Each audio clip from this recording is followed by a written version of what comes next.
Hi guys! Welcome back to my channel. So ayan, dumaan ko kanina sa Robinson's Department Store and may nakita kong sale. And alam nyo naman ba sa sale, so parang na-attract agad tayo. And ayan, magdi-DIY hair coloring tayo ngayon and we will see if maganda yung kalabasan. So ito yung gagamitin kong color. Ayan, Kolours na brand. Chestnut brown, and then on sale siya kasi buy one take one siya. So ayan, na-try ko na din mag-color ng hair ko before using this kind of like mga box product din, and then or box coloring, hindi ko alam po ang tawag. Basta yun, yung nakaset na siya, and then hindi naman ako allergy. So make sure if you will be doing this one, make sure to also test the product 48 hours before you will gonna start your hair color. And also we will be needing some tools as well, but without further ado, let's go ahead and start with the video. So ayan guys, before we start, basahin mo muna natin siya.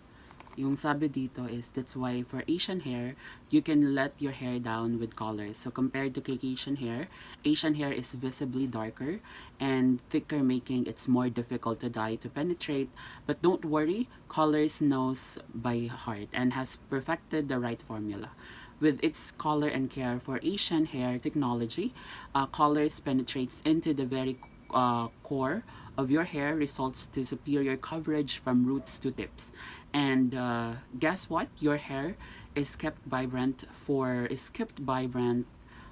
very long time, and natural moisture, softness, shine, and preserve through Kolours advanced technology. So this one was claimed as a non-drip cream-based formula, and yeah, this is an intense dual conditioning action daw. So, ayan, ipakita ko sa inyo paano mag-mix and also ang mga kailangan natin. Kailangan natin is ito, mga hair clips or mga ganitong type na clip. Then, lagayan or basta may nabibiling ganito. And then, also, we will need this kind of comb or kahit ito na lang, okay lang. Or ito. Tapos, susaklayin lang natin yung buhok natin ng normal panuklay. And then, shower cup.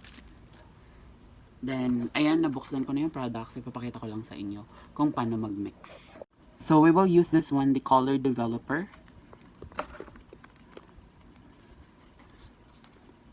Lagay lang natin siya. Creme Colorant in Chestnut Brown. Ayan.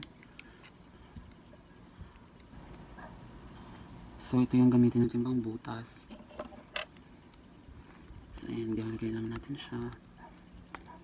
And we also have this one, the treatment Kolours. Nakuha tayong gloves na ganito.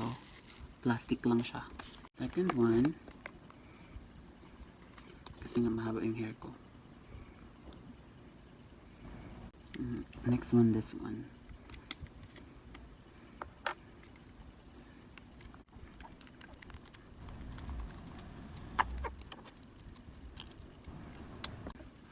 Mix natin siya.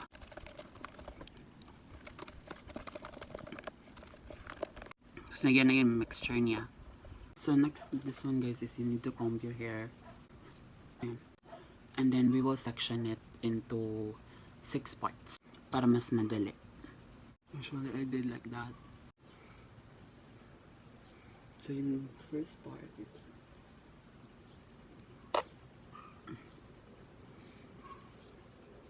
so that's it. So yun guys, na-section na natin yung hair natin.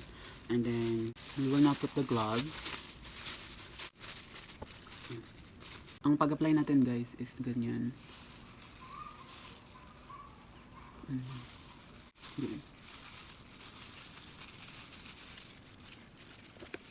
Make sure to saturate it like that.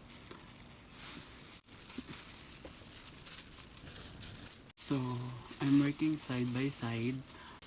I'm going from this side and then papunta tayo sa this side, then going up na to.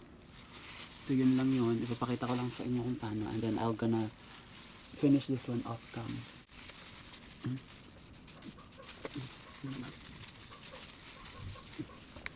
So ayan guys, tapos na po natin siyang na lagay lahat. Naubos ko po yung minix ko and ibababad lang natin siya sa hair for like around 45 to an hour, but usually within 30 minutes okay na to. But I want to since hindi mo ako allergy, and then I've been trying that method as well. I want to make the color last for at least couple of months, so I will gonna like babad ko konti siya. So guys, usually itong ginagawa ko, nilinis ko lang tong part na may mga dumi. So ayan guys, pag if ever tapos na kayo, i-try nyo lang siya sa desired hours, tapos ganyan nyo siya, angat nyo siya, that's ipahid nyo yung tissue or cotton or any other like parang mga ganito.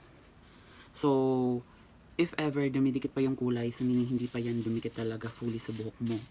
Pero pag yung talagang kulay parang clear na siya, na parang flash na white or something, meaning yan, nag-develop na talaga yung kulay sa buhok mo. And you can rinse it off with just water, and then please avoid shampoo for the first time kasi hindi mo babanlawan yung hair for at least 1 or 2 days para mas makapit yung kulay. And yeah, conditioner lang. And since nagbigay sila ng conditioner, so you can use this one with the box para maglalast. So after nan, yan na. So you can just use this one for and then I will gonna update you guys once na blow dry na siya, and then I will gonna show you kung ano siyang kulay outside.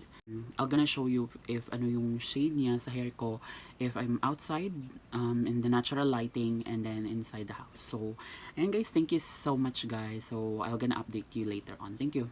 I will do a final thoughts about this one. Para din siyang review, and then para din siyang DIY type na ano. So magbibigay lang ako ng very basic thoughts about this one.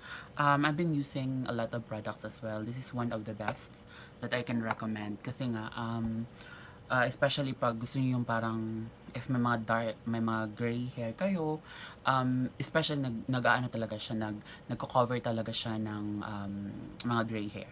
Kasi nga this product is, or this hair colorant is specially designed for Asian hair na, di ba, madali tayo mag-gray, and then they want to have that ano, parang natural looking na hair. So ayun guys, I really like it. I can really recommend this one, but the downside of this is that if you will see on the packaging, parang sobrang light. I mean, not really. But sabi na nila, mag-fade out pa to. So, let's see for a couple of days. Update ko kayo guys. If I will be doing my tutorial. But, if you can see, yeah, ang maganda tong product na to. And then, hopefully, mag-ongoing pa rin sila ng more sales. You can check it out to the nearest supermarket or Robinson department store in your area. Or, marami namang sales sa iba. So, you can try to check. Baka nag-sale din sila. So, that's my thought about this product guys. So yes, there you go. If you like this video, please don't forget to hit the like button. Please subscribe to my channel, and if you wanna be notified, please don't forget to hit the bell button para ma-notify kayo every time I will upload a video. So thank you so much guys for watching, and see you in my next video.